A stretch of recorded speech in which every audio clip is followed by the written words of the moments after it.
Hello friends, good afternoon. আজ তোমাদের সঙ্গে শেয়ার করছি সাদা গোবিন্দভোগ চালের সাদা পোলাও।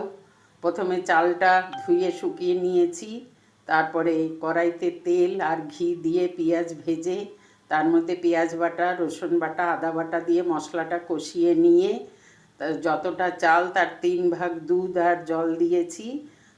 দুধটা ফুটে ওঠার পরে ধুয়ে রাখা চালটা দিয়ে দিয়েছি, নুন মিষ্টি দিয়ে আঁচ কমিয়ে ঢাকনা দিয়ে দিয়েছি। কয়েকবার নাড়াচাড়া করেছি।